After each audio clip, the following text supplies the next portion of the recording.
இப்ப புரியுதா? ஆண்டவருடைய விருப்பத்தை ஏன் நம்ம நிறைவேற்றணும்னா, அவருடைய விருப்பத்தின்படியாகத்தான் வானம் பூமி சகலமும் படைக்கப்பட்டிருக்கிறது. இயேசுவும் அவர் விருப்பத்தை நிறைவேற்றும்படியாகத்தான் வந்தாரு. அதுக்கப்புறம் ஆவியானவர் நம்மை கட்டுப்படுத்தி அவர் விருப்பத்தை நிறைவேற்றும்படியாக தான் கொடுக்கப்பட்டிருக்கிறாரு. அப்ப நாம் அவருடைய விருப்பத்தை நிறைவேற்றுவதற்கு ஜெபித்து என்ன பண்ணணும்? தீர்மானிக்க வேண்டும். அது திருமண காரியமா இருக்கலாம், வீடு பொருள் வாங்குறதா இருக்கலாம், படிப்பா இருக்கலாம். நாம என்ன பண்ணணும்னு அவர் ஆதீனத்தில் வைத்திருக்கிறார். நம்முடைய இஷ்டத்தின்படியாகவே வாழ்கிற வாழ்க்கை அல்ல, இது தேவனுக்கு பிரியமான வாழ்கிற வாழ்க்கை. அல்லேலூயா.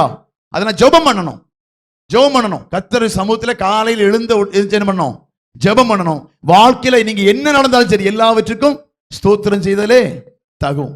உங்க வாழ்க்கையில சில நேரங்களில் துன்பங்கள் வருது, நன்மைகள் வருது, எல்லாவற்றுக்கும் என்ன பண்ணணுமா? ஸ்தோத்திரம் பண்ணணும். கர்த்தர் கொடுத்த நல்ல கணவனுக்காக, நல்ல மனைவிக்காக, நல்ல பிள்ளைகளுக்காக. ஐயோ என் பிள்ளை என் கணவனால தான் இப்படி இருக்கிறேன், நீங்க அப்படி சொல்லவே செய்யாதீங்க. கர்த்தர் நல்லதை உங்கள் வாழ்க்கையை கொடுத்திருக்கிறார். அல்லேலூயா. உங்க மனைவி குறித்து நீங்க குற்றம் சொல்லாதீங்க, பிள்ளைகளை குறித்து நீங்க என்ன பண்ணுவீங்க? குற்றம் சொல்லாதீங்க. எல்லாவற்றுக்காகவும் பிதாவாகிய தேவனை நோக்கி ஸ்தோத்திரம் பண்ணுங்க. அதான் நமக்கு கொடுக்கப்பட்டிருக்கு. அப்படின்னு ஸ்தோத்திரம் பண்ண என்ன ஆகும்?